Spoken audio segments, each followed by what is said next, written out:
Third supplementary Shrimati Ranjit Ranjan जी। धन्यवाद अध्यक्ष जी।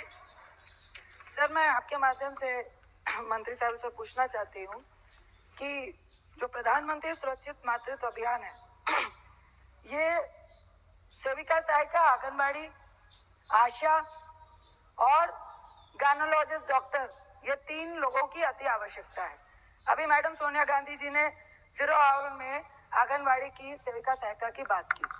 भाई, वो इतनी परेशान है, उनको आप इतने सारे काम देते हैं, वो भी जो प्रसूति वाली महिलाओं को देखती हैं, उनको सूखा राशन मुहैया कराती हैं, पर उनका खुद का, वो अपने बच्चों और अपना कैसा हेल्थ का ध्यान रखेंगी, चाहे 4,200 रुपए में या 4500 रुपए देते हैं। दूसरा, आशा, आप मिनिमम उसको वेजेस देते हैं और उसको 9 महीने तक उस प्रेग्नेंट महिला के साथ रहना पड़ता है। और जब वो महिला को लेकर जाती है अस्पताल में, आशा को अगर वो रात में लेके नहीं गई, रात में उसको रूम तक नहीं मिलता है, शौचालय नहीं मिलता है। एक तो ये उनकी स्थिति है। तीसरा, क्या अध्यक्ष जी आपके माध्यम से मंत्री साहब ये बताएंगी कि मातृत्व की सुविधा का लाभ तब होगा जब जिलों में गायनोलॉजिस्ट डॉक्टर होंगे। हमारे बिहार और छत्तीसगढ़ का मंत्री साहबा बता दे कि हर जिले में क्या गायनोलॉजिस्ट है क्या? आप उप स्वास्थ्य केंद्र को छोड़ दे, सदर अस्पताल में क्या महिला गायनोलॉजिस्ट डॉक्टर है क्या? हमारी जानकारी में 60% तो डॉक्टर ही नहीं है, तो इलाज कैसे होगा? Honourable minister. माननीय सदस्य ने जो प्रश्न पूछे हैं मूल प्रश्न से संबंधित नहीं है, लेकिन कुछ बातें मैं स्पष्ट कर देना चाहती हूँ। सबसे आप सुन तो लीजिए, I am answering to you. Please सभापति जी, जो पहला सवाल इन्होंने आंगनवाड़ी सहायिकाओं या कार्यकर्तियों के संबंध में उठाया है, anganwadi workers ministry of women and child development के अंतर्गत आती है।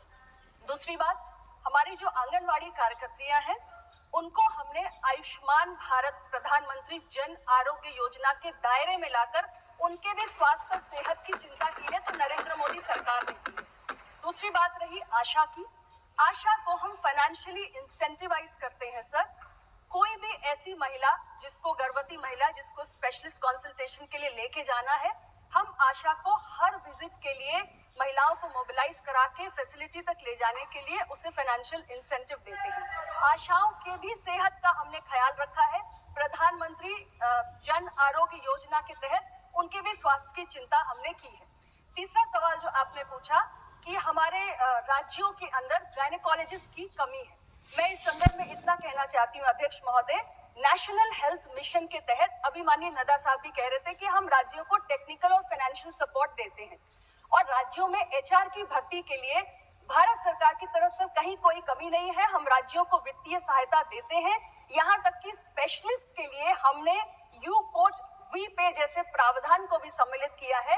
अब ये राज्यों की जिम्मेदारी है कि वो ज्यादा से ज्यादा स्पेशलिस्ट की नियुक्ति करें, और महिलाओं के चेकअप को लेकर गायनेकोलॉजिस्ट की, स्पेशलिस्ट की कमी न आने पाए, इसलिए मैंने कहा कि हमने सेंट्रलाइज पीएमएसए पोर्टल जो बनाया है, उसमें जो हमारे प्राइवेट डॉक्टर्स हैं उनको भी एज वॉलंटियर्स हम रजिस्टर कर रहे हैं। 8,990 डॉक्टर्स देश भर के आज ऐसी महिलाओं के लिए, उनके सुरक्षित मातृत्व के लिए अपनी सेवाएं दे रहे हैं। माननीय सांसद जी से मैं आग्रह करूंगी, सभी माननीय सांसदगण को मैं आग्रह करूंगी, अपने अपने क्षेत्रों में आप डॉक्टर्स के साथ, स्पेशलिस्ट डॉक्टर्स के साथ, गायनेकोलॉजिस्ट के साथ, रेडियोलॉजिस्ट के साथ संपर्क कीजिए, उनको सादर अनुरोध करिए कि महिलाओं के बेहतर स्वास्थ्य की इस मुहिम में भारत सरकार